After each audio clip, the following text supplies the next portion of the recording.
Okay, what's going on? We are back with another episode. I'm super excited for this because we got someone that's doing some incredible things out in the Florida market. And we were talking before the show. He's definitely like top three highest producing guys, at least for a month that we've had on the podcast. So we're going to be hearing from the one, the only Sam Manley. Thanks for coming on the show with us today, Sam. Dude, appreciate you having me. When I first got into solar about 11 months ago, it was your podcast that I started listening to, trying to figure out like how to do this. So it's kind of surreal Yeah. to be on it now. Thank you. It's an honor. Yeah, no, I'm super excited. And, one mutual person, Colin, that's in our coaching program right now, he connected us and he was just talking about you. He's like, yeah, this guy did 62 in a month. Team did like 180 in, was that in the month too, or Yeah, yeah. 180 in the month? Team finished with Okay. 184. Yeah. So just like video game numbers, and I'm like, all right, yeah, connect me with this guy. Let's get him on the podcast. Not too many people doing numbers like that. Yeah, And then as we were talking, you're like, oh, I just thought that was like regular. I didn't know that was like a huge month. So that's what's really cool is guys that come from, Sam, he's doing real estate before this, so we'll hear about the transition and everything. But I think it's cool that guys come in and just make like, 60 deals in a month. They're normal. It's like, yeah, I don't know any better. So, yeah, dude. I literally the uh, first month I threw 30, and I called Alex Smith, or the owner of Spartan. I was like, "Is that good?" He was like, "Yeah, it's pretty good, man." yeah, that's awesome. Yeah. So, yeah, I'm excited to hear what it's been like transitioning over from real estate and yeah, really just what you've been able to do. So, and then, yeah, we're going to talk a little bit about team building. I know you guys have built like, a massive team in a very short amount of time too. So, jamming on high producing, building teams, and a whole lot more. So, buckle up. But yeah, Sam, do you want to give us like your background, how you went from real estates into solar, and how that transition and everything went? Yeah, man. So I'm from Tallahassee and moved over to St. Augustine, Florida, and had some friends whose parents were in real estate. Kind of saw the success, and I was like, "Hey, this sounds cool. I'll give this a try." Moved over to St. Augustine and figured out it was a lot harder than I thought it was going to be. Like $800 my first year, but really taught me how to hustle, like get after it. But over the course of time, I became a top producer in the market over here, and I loved it for a little bit, but I just wasn't super passionate about it. Made great money and all the stuff that comes with that, but I just didn't love it. Like I got to a point where I was just a little burnt out, didn't feel like getting up Yeah, and doing it anymore, and it was felt like a disservice to the clients I was serving because I wasn't truly in it. So yeah, decided to have my exit out of real estate, and retired for a couple months and got really really bored. And one of my buddies, yeah, his name's Mike, he called me and was like, "Hey, I'm knocking doors for solar." And I was like, "Man, this sounds fun. Like, I don't know, this seems like a cool challenge. Like, let's see how good at sales I actually am." And nice. so I just started knocking doors, man. Like, really just winging it. My first month, I was my door approach was, "I'm doing solar. Have you ever looked into it?" And then I Nice. quickly learned that that wasn't their route, and worked for a couple companies, and you know, just found like my home over here at Spartan. So that's kind of how the transition went. Yeah, that's awesome. So, how long you been in solar total now? Around 11 months. Wow. So not even a year, and yeah, that's awesome.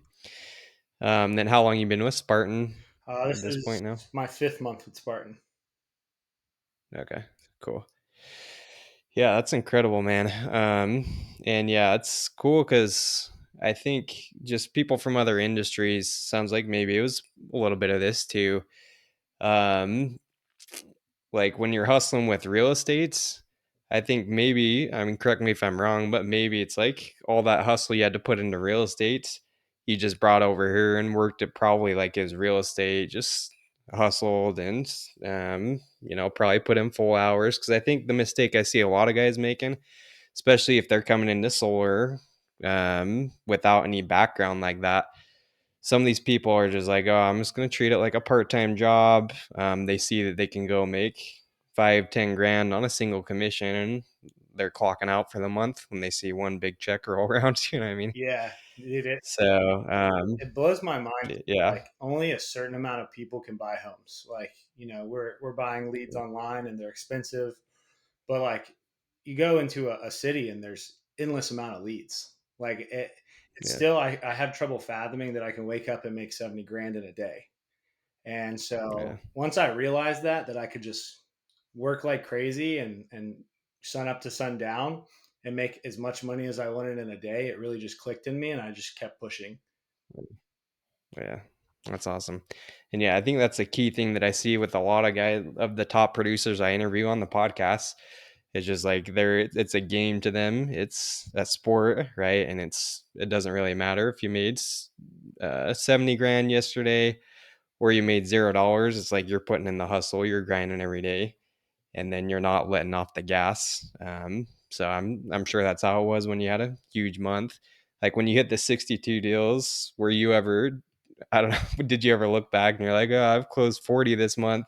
Maybe I can go take a break? Or were you just like all gas, no breaks? Let's keep it rolling. We luckily at Spartan we have like a ton of people that throw like pretty high volume. So like I came Yeah. in and we had Alex Soriano who runs the South Florida team, absolute Yeah. savage, and I'm really competitive. And he hit 50 the month prior, and I was like, dude, Yeah. I've got to blow that out of the water. Like we go back and forth, we're good friends, but I just kept my Yeah. head down. But I mean, really, like I think on the 14th of the month, I was only at like 13 or 14 deals and was like, Holy. dude, there's no way I can do this. And a lot of the team got behind me and they're like, dude, you got this.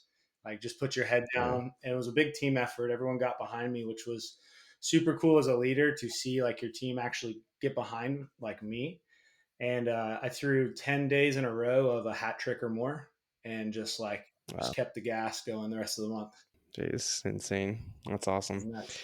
Yeah. So I want to dig into that a little bit more. But before we do that, I think you've got a unique perspective being in real estate. And I know you mentioned a few things before this, but do you feel like there's anything you did in real estate? Like something I see a lot of guys is they treat it more referral based that I've talked to guys in real estate. But is there any like, I don't know, tips or tricks you picked up from real estate that you feel like are really helping you in solar or anything that you could apply from real estate that you can recommend to people listening to the podcast? Yeah, really building like a relationship based business. That's huge on the real estate side. Like there's an app called Handwritten that I like to use. Mm, And what I do is okay. I'll put in, all the customers' information, their birthday, and then set it for like holidays, like New Year's, Christmas. And it sends Mm, them a handwritten note automatically. And it looks just like handwriting. Now nice. this is automatic, so I don't really have to think about it. And it costs Yeah. 97 cents a letter. So Wow. you're hitting people 3, 4 times through the year, and those referrals start flooding in. So that's definitely something that I've implemented that anyone really could do. And just Yeah. like not being afraid to follow back up with people. I feel like, sometimes people in solar are scared to call them and see how things are going. Yeah. Uh, Yeah. but I like to do that. Yeah, I love that. Yeah, and that's something I'm trying to implement too because I didn't like really know this. I came from door to door pest control, and then just when I got into solar, pretty much treated it the same thing as pest control. Just signed it and thought I never needed to talk to these people again.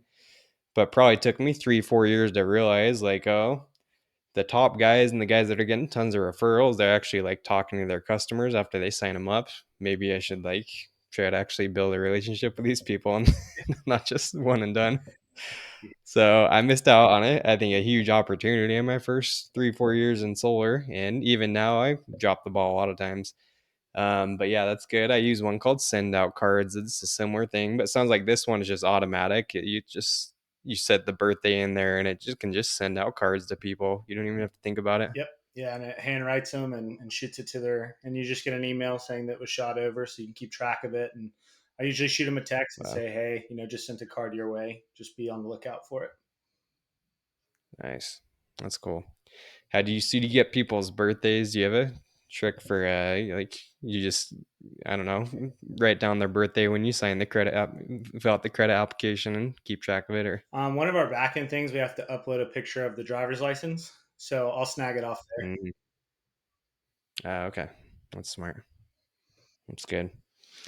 Yeah, another trick. I've done the one where just like you're filling out their credit application and um I don't know, maybe some guys will argue that that's not like ethical writing it down at the same time you're doing their their credit application, but I'm like, "Hey, I'm gonna, It's for, screenshot that." It's not like I'm keeping a hold of their social or anything, but just hanging on to their date of birth, it's for a good reason. send them a little card. So, yeah, that's good. That's good. And so how much the month you did 60, do you feel like, well, you've been in solar a short amount of time too. So like a lot of people I see crushing referral games are they've been in solar like 2, 3, 4 years and they have to build up a pretty big customer base, which you do in 60 deals. You already have, I'm sure, a pretty large customer base. So are you seeing the effects of that already? Do you see quite a bit of referrals come in as you've done some little things like that? Yeah, they're starting to build up. I would say, like out of the volume last month, 5 or 6 of them were referrals. But this month's where I'm really starting to get blown up. Hey, I have a customer here, and then setting up like a Yeah, good referral program. That's what I've been good on, is just like explaining like, hey, if you have anyone that wants to go solar, I'd be more than happy to benefit you for that. So just setting that up and touching them, but the referrals really just started like flooding in. yeah, okay, that's awesome. So you think, are you asking for referrals at like the point of sale, just saying, hey, who do you know, trying to get them to give them then, or Yeah, anything else you're doing? I'll do it once, like at the point of sale, and then I like coming over on install date when everything's smooth, and I'll ask. And then a big thing is, 60 days after, make a time to go over there and knock, just see how things are going. And that's another point where I Yeah, can, feel around and see if anyone's talked about it. yeah, yeah, that's good. Well, and I mean, if you're doing like 30, 40, 50, 60 deals in a month, I imagine that's got to be tough to like keep track of all these people. And I'm sure it's got to be tough even going to all these installs. You probably have like, I don't know, at that point, I'm sure you got 10 installs going in a week sometimes. And so, like, yeah, does that get tough? How do you manage that? Like running around when you're doing volume like that? Yeah, it gets pretty rough. Like right now, I'm running it off a spreadsheet, which has kind of gotten a little overloaded. So I've really started to think, in real estate, we have CRM softwares to really automatically touch people, but also, keep me accountable for going over there and reminding me. So I've really Yeah. started thinking about, there's one called Follow Up Boss that I use forever that's really good. It's more real estate geared, but you can customize it to be solar. So I'm about to start implementing Yeah. stuff like that. That's cool. Good. And yeah, I got some good CRMs I can recommend you after the podcast if you want. Yeah, But definitely. it's for another show. But cool, man. So yeah, let's talk about your big months. So leading up to this month where you did 60, what was the most you'd done before that, up to that point? So my biggest month was 30, then 28, I believe 14, and then 62. Yeah, awesome. Okay. So like a lot of people, myself included, sometimes I struggle with just like believing that it's possible for me to, especially where it's you go from 30 to 60, that's literally like doubling. So for me, I mean, my biggest month up to the point I think is like 27, which is good. It's no 60 in a month. But like something that I battle in my head is I'm like, 27 in a month. I was like working a ton. And so I had a big team of setters then, so that helped. So like for you, did you encounter these like limiting beliefs or like did you ever get excuses in your head like, oh, there's no way I'm gonna be able to literally double what I did? And because it happens, I think, to the best of us. So I'm sure you did have those, but tell me about that. Like, what was it like just with on the mental side of things? Really like believing that you could actually hit a big number like that. Dude, it was tough. I'd be lying if I said that I didn't doubt myself a couple times through the month. Or like, and I'm big on making goals public. So I was in our group chat like, hey, I'm gonna hit 50. I'm gonna beat 50. And then I was pacing for more, and I pushed it to 70. So I was more mad that I didn't hit 70 than I hit 60. But Yeah, but just staying like I really can't take all the credit because my team really stayed on top of me here. Like anytime I was doubting myself, I could kind of vent that to a couple people on the team and they could hype me back up. but really having Yeah. like this, I have this like delusional confidence that I talk about a lot where like, I was running a training the other day and asked the kid, how many deals do you think you can throw in a day? And he said three. And I was like, well, then you can't compete with me because in my mind, I truly believe I can throw 10 a day. Now, Yeah. if I throw 10 a day, like that's cool. I haven't done it yet. I think my most is 7 or 8. But Yeah. I really do wake up and I'm like, man, I could throw 10 a day today. And that's really the mindset every day. I do believe that 100 a month is very attainable, especially for guys like you and Sori and killers in the industry, and really like taking the initiative to set the bar for your team. Like really wanted to Yeah. go back to the team and say, hey guys, like you can really push yourself to these heights. And I'm just a normal guy. You guys watch me every day. I wake up, I work out, and I just grind all day. And like you can do it too. But like just really instilling the belief into the team of like, hey, these lids, you can keep pushing them up and it becomes your new normal. Yeah. That's huge. Yeah, and I think like to some people, I see some of these guys like yourself and other dudes that are doing like insane amounts of deals. And the one thing I notice is they just have like this confidence that's almost sometimes can seem like ridiculous, like unbelievable, but it's like you guys believe that you can do it and like you said, manifest it, and then it just happens. So I think that's been a big learning lesson for me as I've had top producers on the podcast. It's just like you got to believe it in your head first, manifest it like you're saying, and then just put in the actual work to do it. Because it's one thing to say it. There's guys that say, I'm going to go hit 50 deals in a month. And then you get out there, they're on the doors for like 3, 4 hours. It's like, no, if you want to actually like hit a big number, then you need to align your actions with the actual goal and not just like say you're going to hit it, but then you're working this like a part time job. I mean, because I've seen that side of it too, where people are all talk and then they don't they don't work like they actually want to hit that number. And I always So laugh. I'm like, everything you're telling me sounds cool, but like just go do it. Like you don't really have to vent yeah, to me. You have these big goals, just go make them happen. yeah, But like I feel like the confidence just comes from repetition. But like I said, just being delusional. And Spartan really does a good job. Alex and Anthony Florentine of building this culture of yeah, like competitiveness.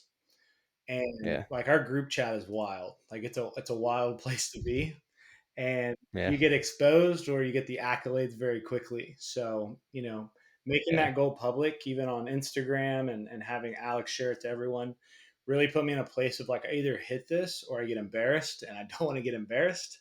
So it was yeah, really working out of a lot of fear, like a fear of being exposed. yeah, yeah. That's good. No, it's good to have multiple motivations because yeah, I mean, the more the more motivation you have to hit it, more likely you're gonna get it. Yeah. So I like that. Post on social media. But yeah, for guys that do want to hit big numbers like this, can you talk about like what was your schedule, Sam? Like you said you went to the gym, just went out and worked all day. So what was like a daily schedule for you to actually hit big numbers like that? Yeah, man. So I got really big in with fitness again with Spartan. It was something that they're really big on. So working out at 6 a.m. and then coming home, having family time because that's big, especially in this industry. I feel like it's very easy to kind of let the family side go. Yeah, Then meeting with like the leaders on the team, kind of aligning in the morning, and then run the meeting from about 10 to 11, 11:30, and then it's right out to turf. But the big thing was having a calculated plan of attack. So it wasn't like driving out there and then just saying like, "Oh, this neighborhood's good." I had our setter manager over here like putting people in pockets, so we're being calculated and truly working a turf. I feel like what I've noticed is a lot of people will hit a turf for a little bit and just say, "Oh, this turf is shot," and move to the next. yeah, And we fall to that too, but we really start to adapt the mindset of like let's absolutely drain everything out of this neighborhood. We had one neighborhood in the turf we were working in that I think we threw like 15 or 16 deals in, and it was 7 streets. yeah. So Holy good. just not That's jumping awesome. around and having a plan of attack, but also like I mean there were a lot of nights I would leave the house at 6 and I wasn't getting back till midnight, 1 in the morning. So it was Oh my gosh. it was just hours, dude. I tell everyone, if you knock enough, you're bound to trip and fall into something. Like this is a Yeah. numbers game at the end of the day. and Yeah. just really like adapting the mindset of like knowing that the whole team could do it. Yeah. That's huge. And yeah, I know you guys have teams of setters and all that. So, when you did your 60 plus deals, were you I guess what's like some advice you have working with your setters? Sounds like you're getting them bought in and everything, and they were like rooting for you to hit this big goal. But yeah, how many do you know how many of those came from setters, the deal or of the 60 you did, the 62 you A did? lot of them. I would say there were about 8 self gens in there. The rest came from sellers. Okay. They did a Yeah. really good job of working hard. That was what was cool, is to have them buy in. Like they all Yeah. decided, since I set this goal, they were going to set really big goals and make pushes for them. And Yeah. they did a great job of keeping me in 5+ appointments a day. Yeah. Yeah, that's awesome. Yeah, and that's yeah, it's like really at that point, because I know you can do more self gens, but it's like a lot of guys that are doing volumes. If you just have your schedule stacked like that and your setters cranking, then the idea is that you're just in appointments all day long, and yeah, that's I think that's how huge numbers get hit. I try Um, to knock when I get a chance. I think it's important as a leader to like still lead from the front. I feel like, yeah, especially in solar, just from what I've seen, a lot of leaders expect, like in the position I am, where I have a great team of setters, kind of sit back and wait for the appointment. But every time I could knock, I was knocking, and like taking selfies on the doors, really showing them that like I was grinding too with them. yeah, yeah, it's huge. Yeah, because yeah, I've seen to your point, I've seen offices where the people just wait for deals and they're just treating their setters like they're lesser than, but really we got to realize that setters are the lifeblood of all this. And so something I hate when I go into offices sometimes is where the setters are treated like a much lower position, and that they should be like almost ashamed that they're setting for more than like 4 or 5 6 months.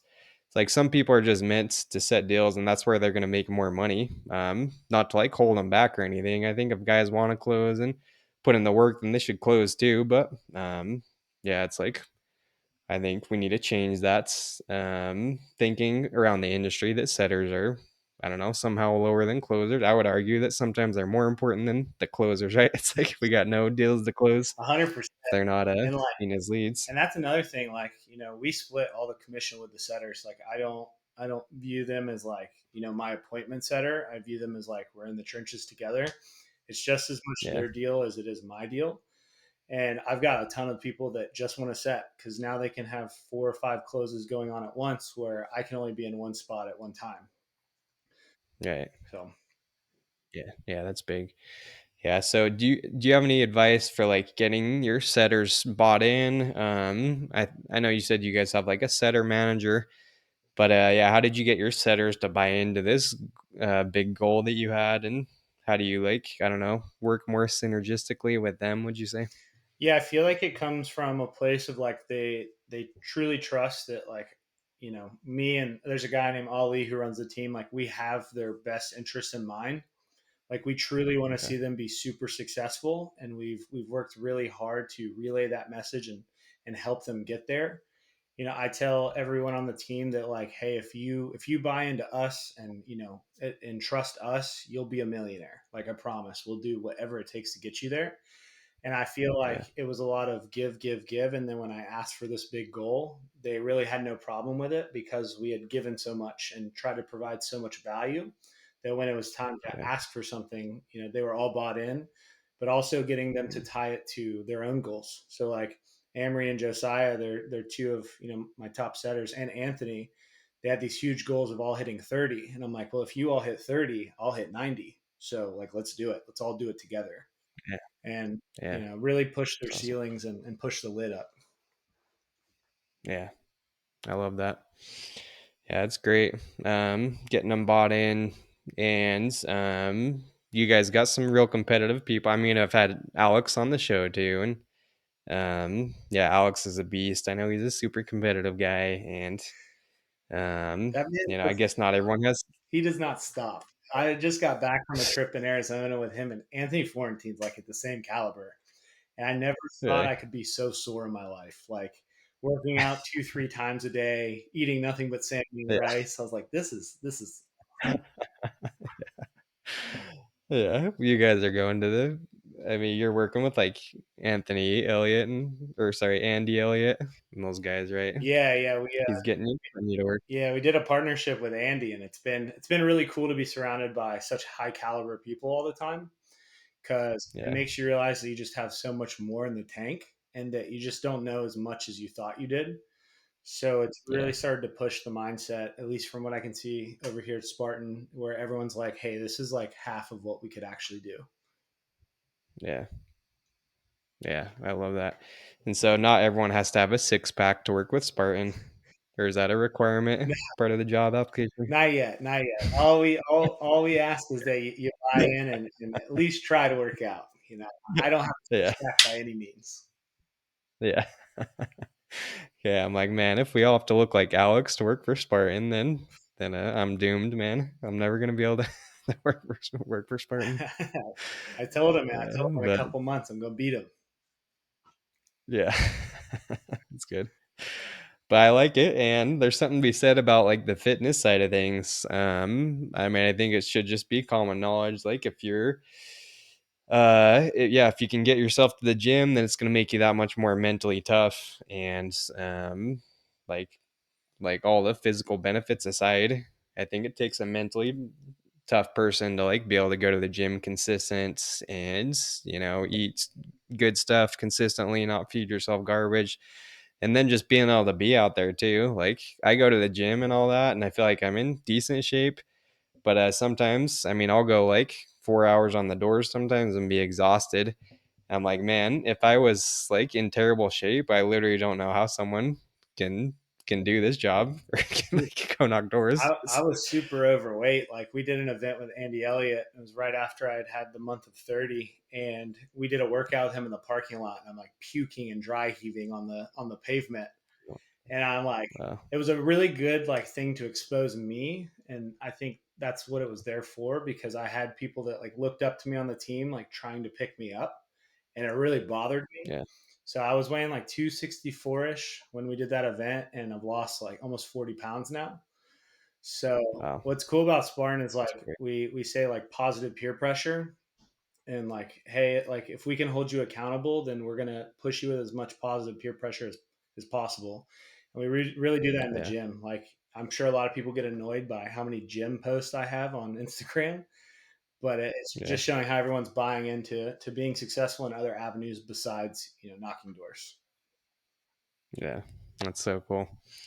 Yeah, I love that. Not only you're changing your financial outlook, you're changing your body, and that's what I think the solar cell space should be. It's like we have so many more different things we can improve than just like our financial outlook. It's like we should be working on mental, we should be working on family, should be working on spiritual and physical. And I think the best companies and most successful guys, they're not just successful in solar, but they're also really successful in these other areas of life as well. So Yeah. I love that. Huge thing. Well, yeah. So, Sam, I want to transition a little bit and talk. I'm sure we have people listening to this that are like, man, I want to hear some secret sauce. What is this guy saying to close 62 deals?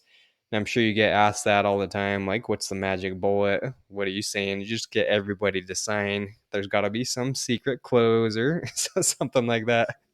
So I'm sure you're going to say the same thing as the rest of the high producers I've had on. There's not like some magic secret line, but I know there's stuff you can do that helps. So what was like your closing ratio? Do you know about how many appointments you had to sit in to get the 62 close I don't know that month? exactly. I had one of the guys that helps you on the back end calculate it, and for last month it was 87% close ratio. So Wow, that's to count all of it. that's Um, incredible. I don't Yeah. know, like about secret sauce. I think it comes from my personality is very blunt and convicted. Like when I really believe something, it's pretty much Hmm. impossible, whether it's good or bad, to sway me from that.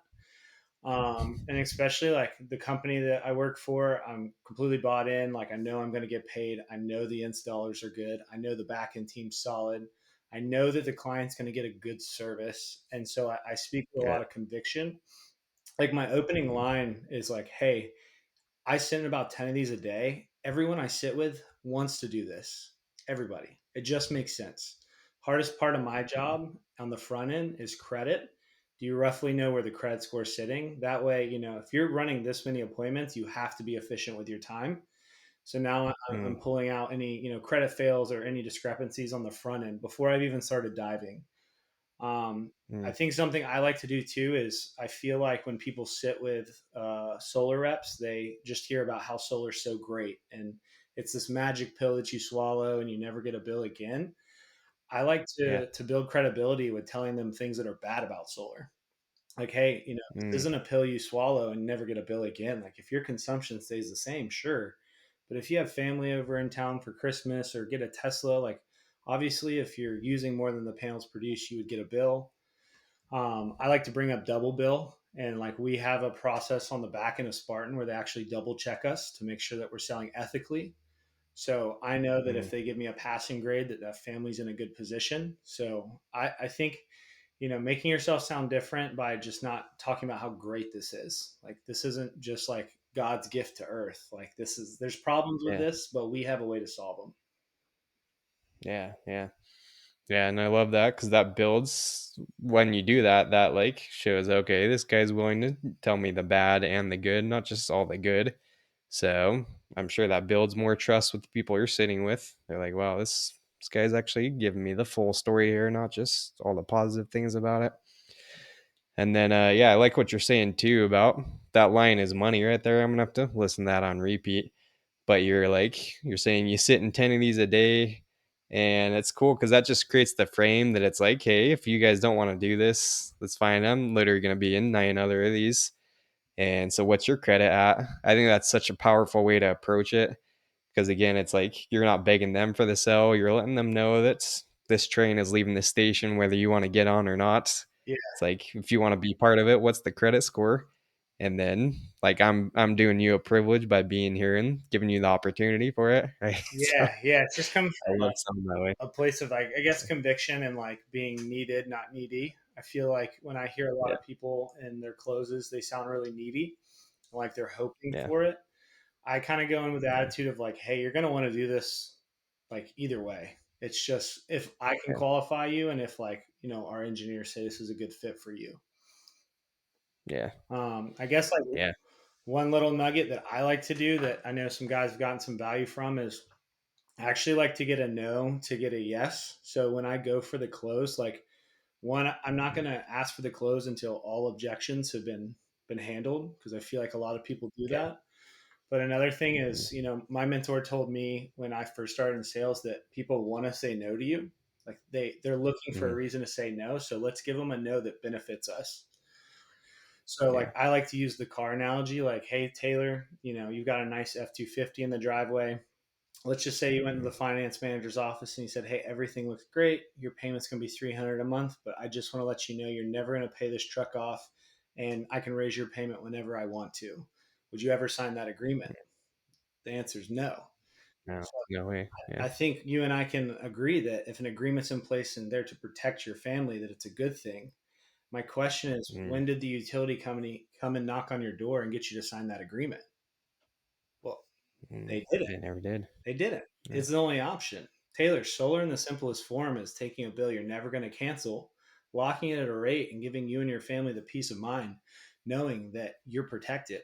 Now, my question to you, Taylor, is: do you see any reason why paying 350 that keeps going up versus 280 that's locked in wouldn't benefit you and your family? No, looks good to me. And then you just assume, Where do I sign? assume the close. That's I guess Yeah. my like I guess sauce that I like to use at the end. Nice. That's so good. That's awesome. Yeah. So, guys, anyone listening to this podcast right now, if you don't have a closing ratio where you want it to be, I would go listen to that on repeat 10 times and just literally copy that because Sam just gave you one of the secrets to closing 60 plus in a month. I know there's a lot of other things you do. Okay. And some people are like, think it's all about what he's saying at the end. But really, like the top guys I see, it's the stuff they're doing in the deal because really closing should be really easy and natural, right? If you have to fight them at the end of the close, then it's probably like you didn't overcome this objection. There were unspoken concerns or whatever that they didn't bring up. So yeah, do you find that like at that point when you get in that closing line, it's usually pretty smooth? They're usually pretty sold, or do you have like stuff that comes up a lot of times as you're going through that? Yeah, I think, I'm not going to use that. That's kind of like my last bullet in the clip. I'm not going to really use it unless I know that, like, hey, they've kind of submitted to this idea of solar. They've told me a couple times this Yeah, makes sense. If there's like yeah, still some apprehension, or I can feel like sales tension going on, or that there's objections that haven't been addressed, I'm going to keep digging. hmm, I think a big thing is a lot of people are machine guns. So they hear an objection and they just spray back and handle the objection. yeah, I like to dig a little deeper on the objection. So, like, if someone says, "Hey, I don't want holes in my roof," well, that is an hmm, objection, but it's like, "Hey, Taylor, I understand your roof's probably your baby, right? You paid a lot of money for it, and yeah, I assume that really the whole concern is that you want peace of mind knowing that if there was ever a problem with this, you and your baby, your roof would be protected, right?" So yeah. if I could That's right. show you a way, like really digging in, because the objection isn't holes in the roof. The objection actually is the peace of mind if something happens. Mm, yeah, that's really good. And then it's like after that way, if I can show you a way where it would be covered where that wouldn't have to be an issue for you, then do you see any other reason why you wouldn't do it? Something like that. Yeah, yeah. Get there. Just going along with Mm, it. I like to really dig on the objection because the customer one feels heard and sympathized with, but now I'm yeah, handling the real objection, which is peace of mind. yeah, yeah. I like that. That's fire right there. Well, awesome. So yeah, and then before we talk about, I want to talk about some of the team building stuff before we run out of time, because I know you guys have built some massive teams. Before I ask you about that, do you have any like, I don't know, stories of like some insane deals, or like, I don't know, maybe the toughest deal you've ever had to close took like 3 4 hours, or any crazy stories that might entertain our audience listening to the show today? Uh, Nothing like super crazy. To be honest, I'd say the toughest guy I ever closed was a nuclear physicist. And Okay. I actually like couldn't close them the first time. It was the second time I had to go Yeah. around, but I had Amory with me, who's my setter manager. She was sitting with me on the deal, and there was just like Mm. so much tension. Like you could tell this guy just thought I was an idiot. I didn't know what I was talking about. Yeah. I look over, she's like Yeah. sweating. So I've been in a couple where you have those standoffs of like awkward silence. Um, Yeah. Yeah. but like I don't have any like real crazy stories to be honest with you. Yeah. That's good. Well, hey, I'm sure we do another podcast in a couple years. I'm sure you'll have some crazy ones, but you're still pretty new to solar, Yeah. so yeah, you'll get there. But no, that's good, and yeah, those scientific physicists can be tough for sure. Super analytical people. It's like, yeah, we have down here in San Diego where I'm at. We have a ton of like Indian engineers that are working for Qualcomm and stuff like that. And anytime I go into one of those, I know it's just gonna be like a battle. Yeah. Just like, Yeah, you're just like mentally preparing in the car. yeah, yeah. It's like cut through there, cut through the tension in there. They're just like Yeah, they want to like see every spreadsheet and crunch every number. It's yeah, like, come on, yeah, I feel that. but got to learn to close them all. Well, cool, man. So yeah, talk to me about you guys have built a big team now. You did 180 plus as a team for the month. And so you're over like 3 teams now, I think you said before we started, one in a couple in Florida and then one in Texas. Is that right? Yeah, I've got a team in St. Augustine area where I'm at, and then I've got a team in Tampa, Bradenton, and then a team out in Texas. Okay. That's awesome. And then you said you were able to build these teams. So what was the timeline like? What did you guys start at? And then what is it? What have you helped build those teams to? Yeah, so the first month there were four of us. It was Josiah, Emery, me, and Ali, and we did Mm, I think 42-ish deals, and then we scaled it to about 15. We did 56. Scaled it to about 25. Did around 60. And then this is when we made the big push last month. We got up to around 67 ish reps, and then we did 184.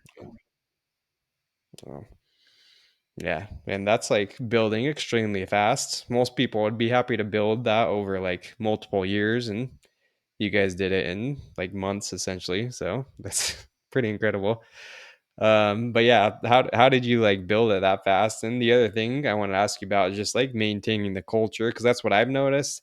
I've been running teams for a while, but and I've kind of dropped the ball sometimes to where we didn't have leadership set in place really good, and I'm running around trying to like run with once the team gets over 20, and then you get guys that drop off that get some laziness set in, so it can be tough to like maintain the culture and all that. But yeah, so I guess two questions: how did you guys build it up? Any secrets you have on that? And then just like with the culture as you're growing that fast too.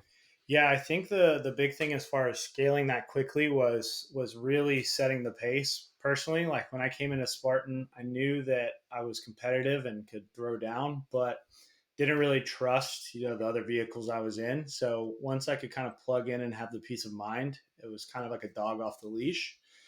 So my whole mindset was like, hey, let's throw as much volume as possible, make as much noise within the company, and then people will Yeah, naturally want to gravitate towards that. So like the first month yeah, throwing 30, then 28, I was starting to make a lot of noise, and then people just naturally wanted to kind of join the movement, see what it was about.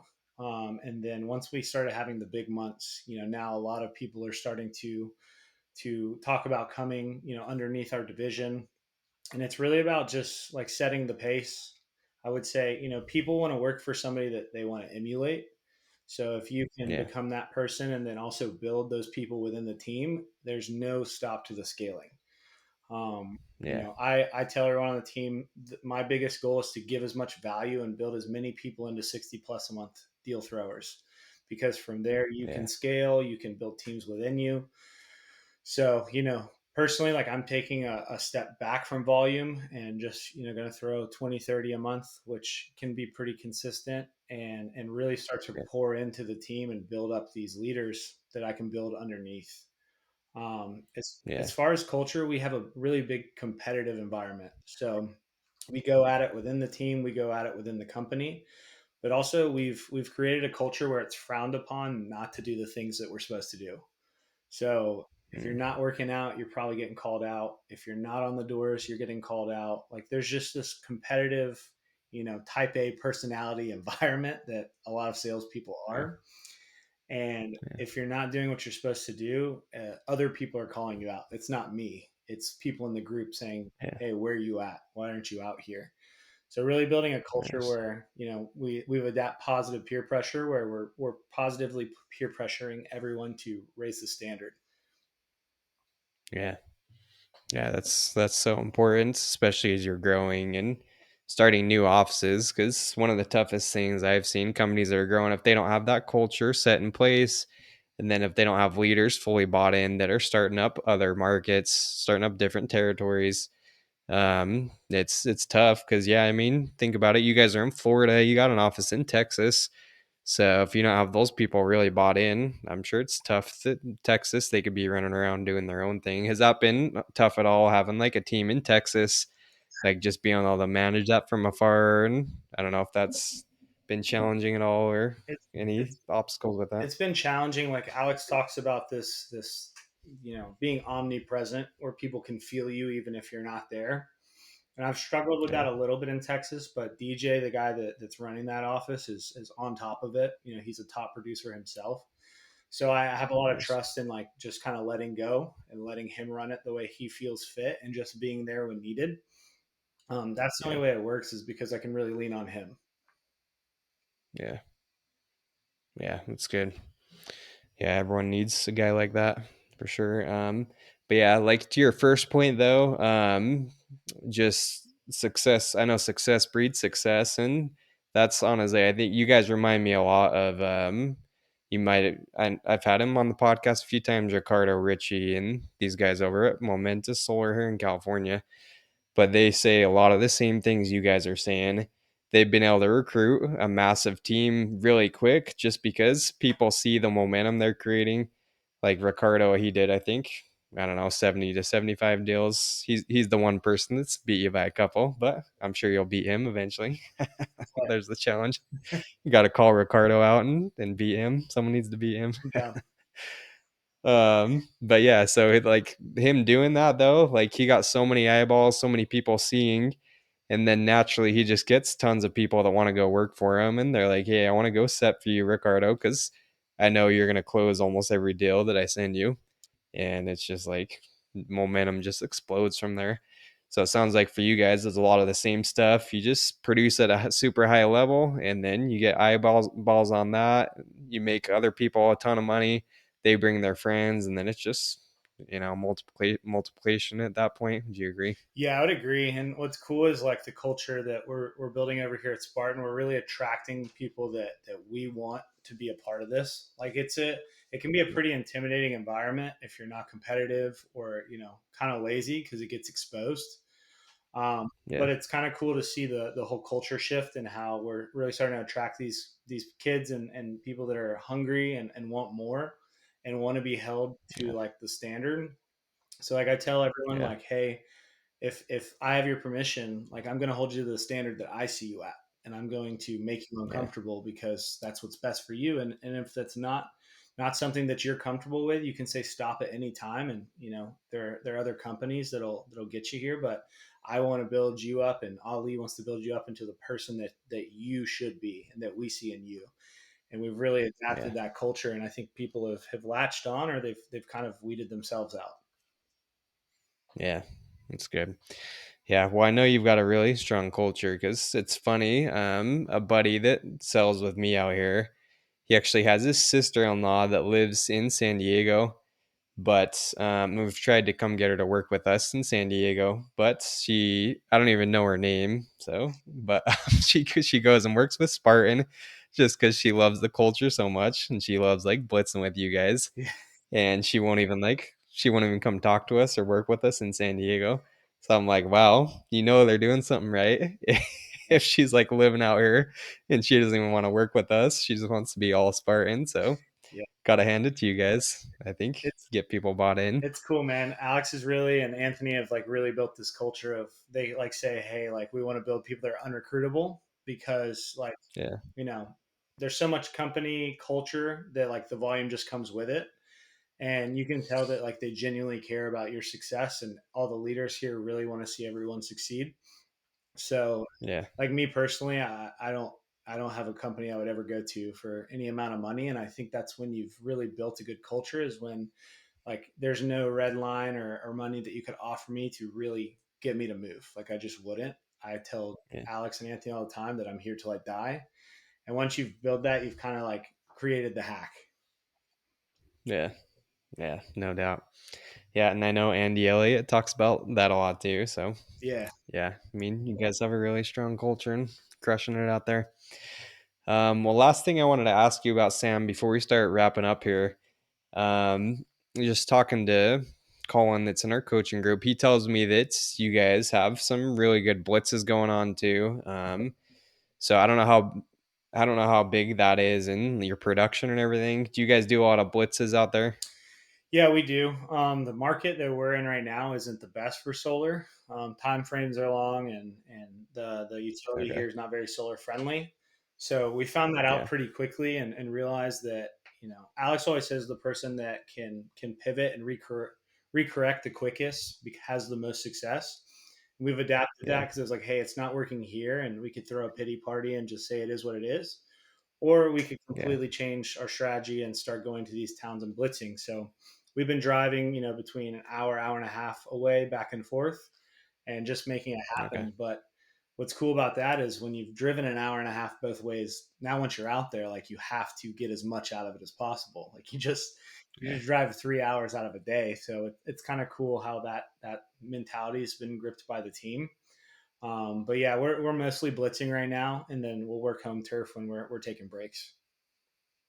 Yeah. Okay. So yeah, any like advice you have around blitzes? Do you guys just like commute? You're just driving every day, or do you get like the Airbnbs and do like really organized plan blitzes, or what does that look like for you and your team? We've just been driving for now. We have so much turf around us where we haven't felt the need to go out of state, but we have been talking about it. There are some markets that Okay. I've kind of been licking my lips at. So Yeah. we are going to implement that. Something cool that we're going to do in November is me and Alex Soriano, the other guy that throws a lot of volume. We're going to pick one market and have our top 10 people there and just go head to head in one market.